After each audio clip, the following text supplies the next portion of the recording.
출애굽기 3장 14절 우리 한 목소리로 같이 읽어보겠습니다. 시작. 하나님이 모세에게 이르시되 나는 스스로 있는 자이니라. 또 이르시되 너는 이스라엘 자손에게 이같이 이르기를 스스로 있는 자가 나를 너희에게 보내셨다 하라. 아멘. 오늘 웨스트민스터 신앙고백 소요리 문답 네 번째 시간입니다. 하나님의 속성에 대해서 우리 다음 주까지 2주간에 걸쳐서 살펴보도록 하겠습니다. 오늘 네 번째 질문이고 답입니다. 제가 질문하면 여러분께서 답을 같이 해보시면 좋을 것 같습니다. 하나님은 어떤 분이십니까? 권능과 거룩과 공의와 선함과 진실에 있어 무한하시며 영원하시며 불변하신 영이십니다. 여러분은 하나님이 어떤 분이라고 생각하십니까? 방금 답을 읽었어요, 그죠? 우리 각자가 하나님은 이런 분이시다라고 체험적으로, 경험적으로 혹은 여러분의 지식적으로 알고 계시는 하나님이 있으실 겁니다. 경험적이라면 그렇겠죠. 예를 들어서 특별 새벽 기도의 40일 작정을 내가 열심히 기도회에 참석을 했더니 하나님께서 40일 동안 내가 붙잡고 기도하던 제목에 하나님이 응답을 주시더라. 이거를 경험했어요. 그러면 내 마음속에 깊이 자리 잡기를 하나님은 기도에 응답하시는 하나님이시다. 이게 아주 강하게 우리 속에 있게 될 겁니다. 어떤 분은 또 말씀을 읽다가 큰 은혜를 받고 내 삶이 굉장히 많이 수정되고 하나님 원하시는 방향으로 많이 변화된 것을 경험을 했습니다. 그러면 이 하나님의 말씀이 다윗이 고백한 것처럼 꿀보다도 더 답니다라고 하는 표현이 이분에게만큼은 이해가 될 것이고, 그래, 말씀을 꼭 읽어야 된다, 말씀에 답이 있다 라고 마치 말씀 전도사처럼 그렇게 항상 간증하시면서 그렇게 다니실 겁니다. 어떤 분은 신유 집회에 갔다가 병이 낫게 됐어요. 그럼 치유하시는 하나님 굉장히 신뢰할 것이고, 누군가가 병이 걸려서 아프신 분이 있다 그러면 그런 신유 집회라든지 치유하시는 하나님에 대해서 굉장히 많이 깊이 소개를 하게 될 겁니다. 어떤 분은 참 어려운 시절에 참 형편도 어렵고 또 상황도 많이 어려웠지만 하나님의 교회를 세우는 일에 정말로 충성하면서 열심을 다했더니 자녀들이 세상적으로 볼 때 잘 됐다. 그렇게 하면 이분은 또 이런 간증거리들이 있겠죠. 하나님의 교회에 충성하니까 자녀의 복을 주시더라. 그런 이제 가치관이 생길 겁니다. 반대로 한번 이야기해 볼까요? 주일 예배 빠지고 어디 놀러 갔다가 접촉사고가 났다. 그러면 하나님은 주일 예배 빠지고 어디 가면 벌 주시더라. 이게 강하게 경험이 된 거죠. 11조를 이번에는 너무 어려워서 안 했더니 딱 11조만큼 헛돈이 나가버리더라. 그래서 하나님은 꼭 11조를 찾으시더라. 그렇게 경험이 되면 또 그 하나님이 내 생각에 굉장히 크게 자리를 잡습니다. 여러분, 방금 제가 여러 가지 이제 말씀을 드린 것들은 더 많이 말씀드릴 수도 있겠는데 시간 관계상 몇 가지만 말씀을 드렸는데 지어낸 이야기들이 아니라 제가 주변에서 성도님들을 대하면서 굉장히 많이 보고 들었던 내용들이에요. 많이 보고 들은 내용들입니다. 신앙 고백이죠. 나름의 신앙 고백이에요. 여러분, 그러면 제가 방금까지 말씀드렸던 몇 건의 그런 사례들이 그런 하나님이 맞습니까? 틀립니까? 어떠세요? 맞죠? 틀리다고 할 거 없잖아요. 그죠? 다 하나 맞아요. 우리가 우리 신앙생활에서 경험하는 것들이고, 물론 정도의 차이는 다 나름 다르겠습니다만은 이런 하나님이 우리가 체험하고 경험하고 있는 하나님이 맞습니다. 자, 그런데 이런 경험들이 누구에게나, 그러니까 그리스도인이라고 한다면 모든 100%의 그리스도인들에게 보편적으로 경험되는 진리일까요? 그렇지 않아요. 그렇죠? 그렇지가 않아요. 보편적으로 경험되는 게 아니에요. 병에서 고쳐주시는 하나님이시라면 그리스도인들 중에 병으로 죽는 사람은 없어야 되죠. 그렇죠? 잘 믿으면 자녀에게 세상적인 기준으로 볼 때 복을 주시는 하나님이시라면 우리 자녀들 다 세상적으로 볼 때, 세속적으로 볼 때 다 성공한 삶을 살아야 되지 않겠습니까? 40일 특세하면 모든 기도를 다 들어주시는 하나님이다. 그러면 40일만 할까요? 365일 특세하죠. 그렇지 않겠어요? 각자의 나름대로 경험된 하나님의 모습이기는 하지만 그 모습이 모든 그리스도인들이 보편적으로 타당하게 경험하는 하나님은 아닐 수 있다라는 이야기입니다. 그래서 우리가 반드시 알아야 되는 것은 뭐냐면 하나님은 저나 여러분이 경험하는 정도의 하나님은 아니시라는 걸 반드시 알아야 돼요. 다시 말씀드릴게요. 하나님은 저나 여러분이 경험하는 정도의 하나님은 아니십니다. 하나님은 우리가 상상할 수도 없을 만큼 위대하시고 광대하신 분이십니다. 그래서 우리의 지혜와 우리의 경험이 그 하나님을 알기에는 미천하기 때문에, 너무나도 미천하고 부족하기 때문에 하나님은 하나님 자신을 김지원 목사라는 사람이 알아듣기 쉽도록, 이제 믿음 생활을 시작한 지 일주일 된 그 성도가 경험하고 알아듣기 쉽도록 40년을 평생 직분받아서 교회에서 충성한 철수 장로님이 잘 이해할 수 있는 방식으로 그들의 각자에게 하나님과 그 사람이 통하는 방법으로 하나님을 경험하게 하신다라는 거예요. 그렇기 때문에 내가 경험한 하나님을 간증하는 것은 서로에게 나는 이런 하나님을 경험해봤다고 하는 것이 서로의 신앙에 도전이 되고 또 플러스가 될 수는 있겠으나, 내가 경험한 하나님을 타자에게도 강요하거나 내가 이랬으니 너도 반드시 이렇게 하나님을 경험해야 된다라고 하는 것은 상당히 위험할 수 있다라는 이야기입니다. 그래서 이렇게 우리가 개인적인 경험을 통해서 하나님을 물론 신앙생활을 통해서 경험해 가야 되겠지만, 가장 중요한 것은 기준은 뭐냐?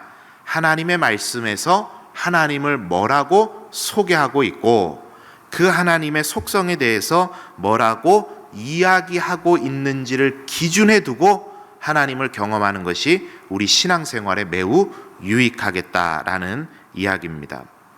자, 그래서 성경에서 말씀하시는 하나님에 대해서 이제 한 몇 주 정도 걸쳐서 우리가 함께 살펴보실 텐데, 거기에 하나님은 어떤 분이시냐, 하나님은 어떤 분이시냐를 생각할 때 가장 기준이 되고 베이스가 되는 게 바로 이것입니다. 1번입니다. 자, 1번을 한번 같이 보실까요? 자, 제목에 하나님은 영이시다 이렇게 이야기를 했는데 한번 내용을 읽어보겠습니다. 시작.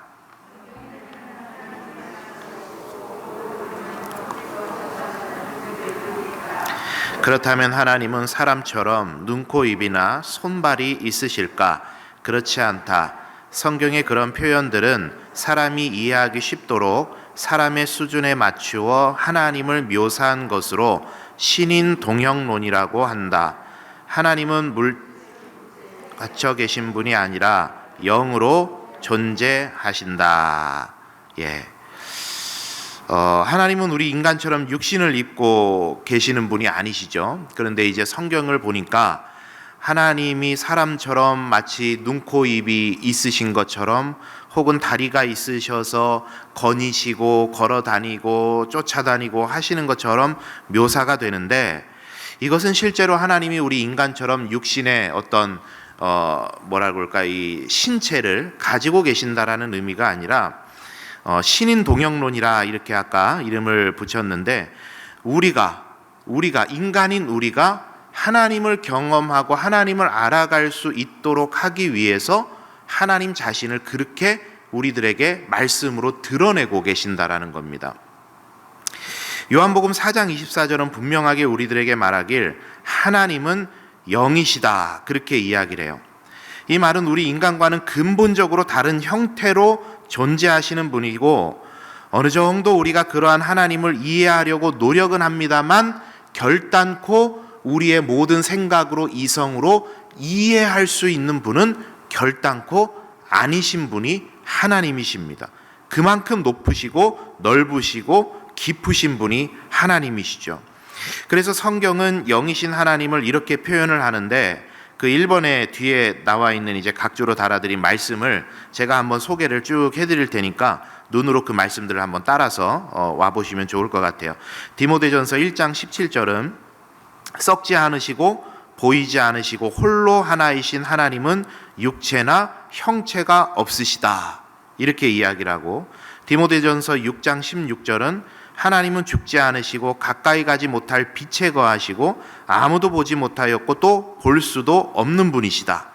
사도행전 17장은 우주와 만물을 지으신 천지의 주제이시고 하나님은 손으로 지은 전에 계시지 않는다. 그러니까 어느 한 공간에 갇혀 계시는 분이 아니라는 것이죠. 사도행전 17장 25절은 만민에게 생명과 호흡을 친히 제공하시는 분이 하나님이시다. 그렇게 묘사를 하고 있습니다. 그러니까 하나님은 영으로서 우리 인간과는 근본적으로 다른 존재로 존재하고 계시는 분이시다. 그렇게 성경이 이야기를 합니다. 자, 이러한 하나님에 대해서 우리가 이제 이해를 해볼 때, 하나님의 속성을 이야기할 때 인간과 공유되지 않는 속성, 그러니까 인간하고는 근본적으로 다른 속성을 비공유적 속성이라고 그러고, 인간과 공유되는 속성, 그러니까 하나님에게 그 모습이 있는데 그 모습을 인간에게도 그대로 넣어주신 것을 공유적인 속성, 우리는 이렇게 부릅니다. 그 중에 비공유적 속성까지 오늘 한번 다뤄보려고 그러는데, 자, 하나님의 비공유적 속성 2번에 있는데 세 가지 하나님의 비공유적 속성이 있습니다. 한번 세 가지만 읽어볼까? 제목만 읽어봅니다. 시작. 무한성, 영원성, 불변성. 이 세 가지가 하나님의 비공유적 속성입니다. 무한성, 영원성, 불변성. 자, 여러분, 사람은 누구의 형상대로 지음받았다 그러죠? 하나님의 형상대로 지음받았어요. 그렇기 때문에 하나님의 속성이 우리 인간에게도 존재하는 것이 있고, 하나님은 신이시고 우리는 피조물이기 때문에 우리에게는 절대 없는 속성이 하나님께는 있다라는 이야기입니다. 그것을 공유적 속성, 비공유적 속성 이렇게 부릅니다. 오늘 그 문답을 한번 보시게 되면은 앞 페이지를 한번 다시 넘겨보시죠, 여러분.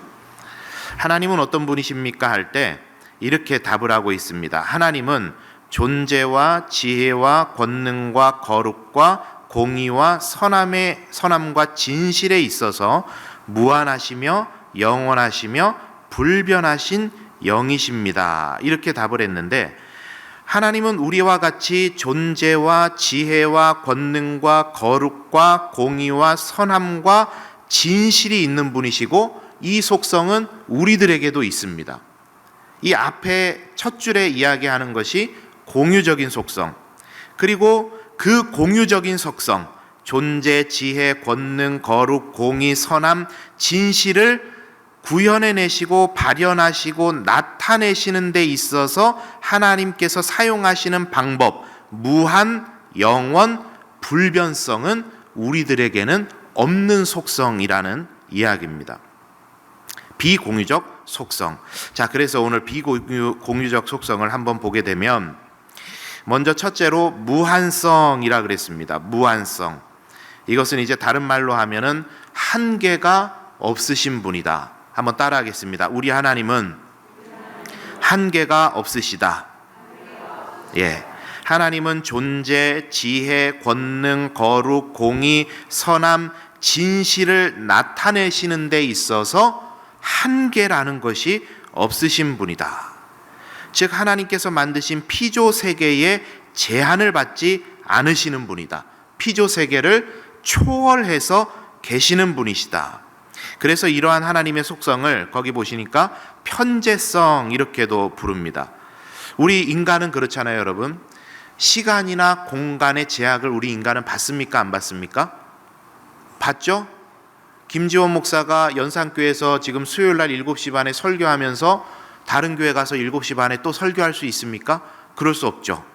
인간은 시간과 공간의 제약을 받아요. 이곳에 있으면 저곳에 있을 수 없습니다. 자, 그런데 하나님은 어떤 분이시냐? 그러한 한계가 없으시다. 그래서 계시지 않은 곳이 없으신 분이시다. 성경이 이렇게 이야기를 하는 겁니다. 그래서 예수님께서 사마리아 성에 가서 우물가에서 우물가의 여인을 만나지 않습니까? 그때 이 우물가의 여인과의 담화에서 이 여인이 묻죠. 우리 조상들은 사마리아 산에서 예배하고 당신들은 유대인들은 예루살렘에서 예배해야 된다 그러던데 어디가 맞습니까? 그때 예수님께서 대답이 여러분 뭐였습니까? 이 산에서도 말고 저 산에서도 말고 예배해야 될 때가 오나니 곧 이때라. 하나님은 영이시니 예배하는 자가 영과 진리로 예배할지니라. 이렇게 말씀하시죠. 그러니까 그 당시에 사람들은 결국은 자기들의 경험에 의해서 장소의 구애를 받는 거예요. 그리심산에서 예배하는 게 옳냐, 예루살렘에서 예배하는 게 옳냐, 그거를 가지고 사람들끼리는 이슈가 되는데 하나님께서 관심 있는 건 뭐라는 거죠? 이 산에서도 말고 저 산에서도 말하라. 이 말은 이 산에서 예배해도 괜찮고 저 산에서 예배해도 괜찮다.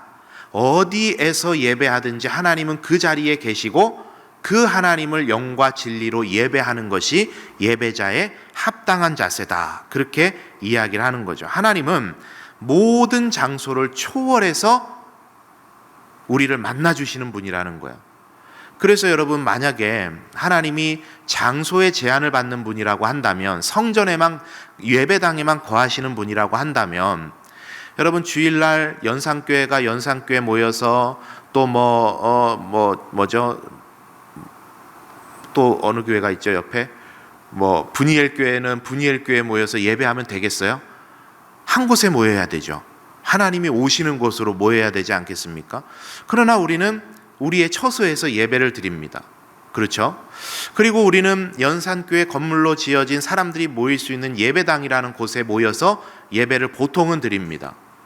여기만 하나님이 여기 계셔서 그렇습니까? 여러분, 우리가 예배당에 모이는 것은 편의성 때문에 여기 모이는 거죠. 그렇죠?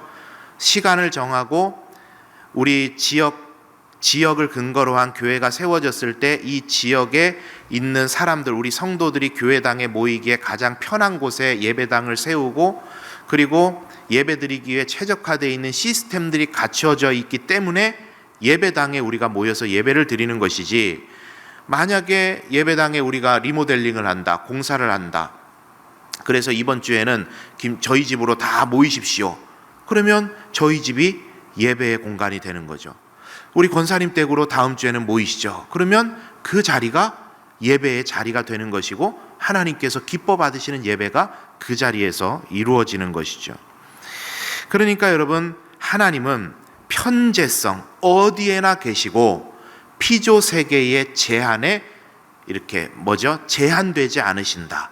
그게 하나님의 첫 번째 무한성이라는 속성입니다. 두 번째 속성은 영원성인데, 이것은 이제 시간의 무한성이다, 이렇게 표현을 할 수가 있습니다. 이 공간뿐만이 아니라 시간에도 얽매이는 분이 아니시다. 베드로후서 3장 8절에 우리 참 좋아하는 말씀, 이런 말씀이 있죠. 사랑하는 자들아, 주께는 하루가 1000년 같고 1000년이 하루 같다는 이 한 가지를 잊지 말아라. 하나님께는 어떻다고요? 1000년이 하루 같고 하루가 1000년 같고. 자, 여러분 이거 잘 이해되세요? 우리가 이 말을 이해할 때 가장 그렇지라고 고개를 끄덕이면서 이해하는 방법은 딱 이 정도입니다. 뭐냐? 우리가 참 사랑하고 관심 갖는 일을 열심히 하다 보면 시간이 금방 흘러가더라. 그죠? 이 정도가 이 하루가 1000년 같고 1000년이 하루 같다는 말을 이해하는 데 있어서 우리의 이해예요. 예. 조금만 더 예를 들어보자면, 예를 들어서 배를 딱 띄워놓고 낚시를 너무 좋아하고 사랑하는 사람과 낚시는 도대체 왜 하는지를 모르겠다라고 하는 사람과 배를 띄워놓고 둘이 앉아서 오전 5시에 배를 띄워서 저녁 5시에 배가 들어온다고 생각을 해보세요. 12시간을 바다에 배를 띄워놓고 낚시를 하는데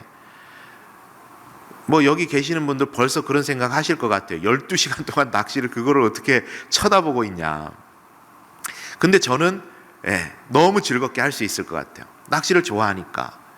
그러니까 참 좋아하고 사랑하는 사람한테는 그 시간이 굉장히 짧게 느껴지지만 별로 관심 없는 사람한테는 그 시간이 굉장히 길게 느껴지지 않겠어요? 고통의 시간 아니겠습니까? 우리가 이해하는 건 요 정도예요. 하루가 1000년 같고 1000년이 하루 같다. 그러나 여러분, 하나님께 있어서 이 시간이라는 개념은 우리가 이해하는 것과는 너무 다를 수 있겠다 싶어요. 그죠? 저도 하나님은 아니기 때문에, 저도 여러분하고 똑같은 시간 안에 사는 사람이기 때문에 제가 하나님의 입장을 다 한다고 말씀을 드릴 수가 없어요. 그런데 제가 여러 가지 이런 접해보면서 이해하는 것 중에 하나가 뭐냐면, 제가 지금 기억이 선뜻 안 나는데 한 변증가가 그런 이야기를 했습니다. 이 선만 알고 사는 사람은 2차원의 면에 그려져 있는 도형을 절대 이해할 수 없다. 2차원의 면에 도형이 그려져 있는 것만 이해하고 사는 사람은 절대로 입체 다각형을 이해할 수 없다. 여러분 생각해 보세요. 요새 프린트가요, 3D 프린터라 그래서 그냥 총을, 그러니까 우리가 진짜 실제로 발사되는 총을 3D 프린터로 그냥 이렇게 프린트를 해낼 수 있다 그래요. 그러면 여러분, 프린터 하면 여러분의 이해에서 프린트는 보통 뭡니까? 종이를 넣으면 찍찍찍찍찍 해서 종이에 글씨가 새겨져 나오는 게 프린트인데, 요새는 그런 개념이 아닌 거예요, 프린트가. 그러니까 예전에 저 처음에 컴퓨터 배우고 할 때는 도트 프린트라는 게 있었거든요. 막 이렇게 타자처럼 막 찍어내는 그런 프린트였는데, 그때 살던 사람이 3D 프린터를 내가 아무리 설명한들 그거를 이해를 해먹겠습니까? 안 되는 거죠. 저는 한번 오늘 설교를 준비하다가 그런 생각을 해봤습니다. 우리는 시간이라는 그 흘러가는 강물 속에, 강물 위에 무동력 배를 띄워놓고 시간이 흘러가면 흘러가는 대로 거기에 순응하며 사는 게 우리의 수준이에요. 어떻게 할 수가 없어요. 그런데 하나님이라는 분은 어떤 분이실까? 한번 제가 제 이 작은 뇌로 한번 이해를 해보려고 하니까, 우리는 무동력 배에 시간이라는 강이 흘러가는 대로 그냥 두고 거기에 순응해서 살아가는 존재인데, 하나님은 어마어마하게 센 마력의 엔진을 달아놓고 시간을 거슬러 가기도 하시고, 좌로나 우로나 가기도 하시고, 더 빨리 가기도 하시고, 잠수를 해서 안으로 들어가게 하시기도 하시고, 위로 가시는 분이시겠다. 왜요? 그것을 만드신 분이시기 때문에. 하나님은 그런 분이시다라는 것입니다. 그래서 우리는, 우리의 이해는 이 시간을 순응하며 살지만 하나님은 이 시간을 다스리시는 분이시다라는 것입니다. 그래서 하나님의 영원성을 이야기를 합니다. 마지막으로 불변성이라는 것은 한번 따라하겠습니다. 영원히 동일하시다. 영원히 변치 않으시는 분이시다라는 거죠. 여러분, 우리가 성경을 보다 보면 하나님께서 미워하신다거나 기뻐하신다거나 하시는 그런 표현들이 굉장히 많이 나오지 않습니까? 이스라엘이 하나님께 반역을 해서 금송아지를 만들었을 때 하나님께서 이 이스라엘 백성들을 다 멸절시키시겠다 말씀하셨어요. 그런데 여차여차 이렇게 진행이 되면서, 스토리가 진행이 되면서 모세가, 하나님, 이 백성 저 애굽에서 출애굽시키셔서 이 광야까지 나왔는데 하나님이 광야 땅에서 이 백성을 다 죽이신다면 하나님을 믿지 않던 이 출애굽하던 백성들을 시기하고 질투했던 그 많은 이방 민족들이 하나님이라는 존재에 대해서 어떻게 생각하겠습니까? 하나님, 그 뜻을 돌이켜 주십시오. 그리고 또 다른 사건 때는 모세가 그렇게도 이야기를 하죠. 생명책에서 제 이름을 지워낼지언정 이 백성은 살려주십시오. 그런 이야기를 한단 말이죠. 그런데 하나님께서 어떻게 하세요? 뜻을 돌이키세요. 하나님이 열심히 천지를 잘 창조해 놓으신 다음에 또 이 인간들이 범죄하고 하나님 뜻 거슬러 살고 하다 보니까 노아 시대에 하나님께서 뭐라 그러셨어요? 이 사람들 지었음을 내가 후회한다, 이렇게도 표현을 하십니다. 요나로 인해서 니느웨에 이제 하나님의 재앙을 받기 직전에 사람들이 어떻게 돼요? 하나님 다시 살리셨어요. 니느웨에 내리기로 했던 재앙을 하나님 취소하셨어요. 소돔과 고모라를 멸하실 때 하나님께서 아브라함하고 협상도 해주십니다. 하나님, 저기에 의인 50명, 아니요 45명, 40명, 30명, 20명, 10명이라도 있으면 하나님 어떻게 해주시겠습니까? 그래, 10명이라도 있으면 내가 멸망 안 시키마, 이렇게 협상도 하세요. 그리고 참 보면 하나님께서 불변하시는 하나님이신데 참 뜻도 잘 돌이키시고 번복도 잘 하시는 것 같고 변덕도 좀 있으신 것처럼 우리가 성경에서 우리 눈으로 읽혀집니다. 그럼 정말로 하나님께서 그런 것일까? 불변하시는 하나님께서 그런 변덕스러운 모습이 있으신 걸까? 그런 것은 아니죠. 앞서도 제가 말씀드렸던 것처럼 이러한 모습은 무한하고 영원하신 하나님께서 하나님이 손수 만드신 세계로, 피조 세계로 들어와서 피조물의 수준에 맞추어서 반응해 주시는 하나님의 모습들입니다. 저와 여러분이 이해되도록 맞춰주시는 거예요, 하나님께서. 한번 이렇게 예를 들어볼까요? 여러분, 자녀를 낳았습니다. 자녀를 키우는 부모님의 일관된 태도 한 가지 뭘까요? 여러 가지 다 빼고 딱 하나, 이 자녀를 키우는 데 있어서 딱 하나의 기준이 있다면, 태도가 있다면 가장 중요한 태도가 뭡니까? 사랑이라는 태도죠. 그죠? 사랑으로 꾸준히 이 자녀를 양육해 가는 겁니다. 그런데 이 자녀가 이제 사회성을 기르고 학교에 가고 성적을 받고 해야 되는 과정들이 있잖아요. 그러면 부모는 또 양육자로서 공부 잘할 수 있도록 안내도 해야 되고 적성도 개발할 수 있도록 해야 되고 예의범절도 가르쳐야 되고 해줘야 될 게 너무 많아요. 그래서 하루는 협박을 합니다. 이번 기말고사에 너 점수 이만큼 안 맞고 오면 핸드폰 뺏을 거야 했어요. 근데 또 언젠가는 또 교회에서 이 강의를 잘 듣고, 그래서 이 아이들의 자존심을, 자아 존재감을 키워줘야 된다, 이런 강의를 듣고 깨달아진 바가 있어서 어느 날은 또 이제 애가 점수를 너무 형편없이 맞고 왔는데, 그래, 너는 그래도 존귀한 하나님의 형상이야, 아빠는 너를 사랑해, 엄마는 너를 사랑해, 너 잘할 수 있어, 막 이렇게 이야기를 해줘요. 너무 다른 거죠. 너무 달라요. 그런데 여러분, 어느 때에는 그 아이한테 맞게 마치 협박성으로 너 이렇게 안 하면 벌 줄 거야 막 이렇게도 이야기하다가도, 또 어떤 때는 그래, 너 잘하고 있어, 너 참 귀한 아이야, 넌 참 사랑받을 아이야 막 하면서 달래주기도 하고, 여러 가지 모습으로 그 아이의 수준에 맞춰서 양육을 해갑니다. 그런데도 변하지 않는, 일관된 변하지 않는 부모의 양육 태도는 뭐예요? 사랑이라는 그 가치를 가지고 이 자녀를 쭉 양육을 해나가는 거예요. 거기서 나타나는 건 여러 가지로 나타나기도 합니다. 그러나 사랑이 가장 굵직한 기준인 것이죠. 여러분, 하나님께서도 마찬가지라는 것이죠.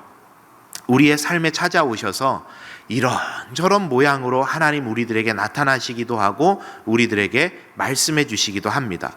그런데 그때 다르게 하나님께서 우리들에게 떠먹여 주시는 방법으로서 여러 가지 모양으로 묘사되시지만, 하나님께서 우리를 케어하시고 하나님께서 우리를 저 천국까지 인도해 가시는 가장 중요한 기저에 있는 태도는 무엇이냐? 바로 우리를 사랑하시는 그 사랑.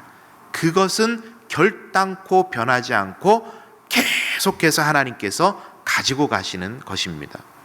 그래서 제가 지난 주간에 책을 읽다가 한 참 좋은 구절을 발견을 했는데, 하나님은 우리의 어떠한 이런저런 면 때문에 우리를 사랑하시는 것이 아니라 사랑으로 우리를 만드셨기 때문에 사랑하시는 것이다, 이렇게 이야기를 했어요.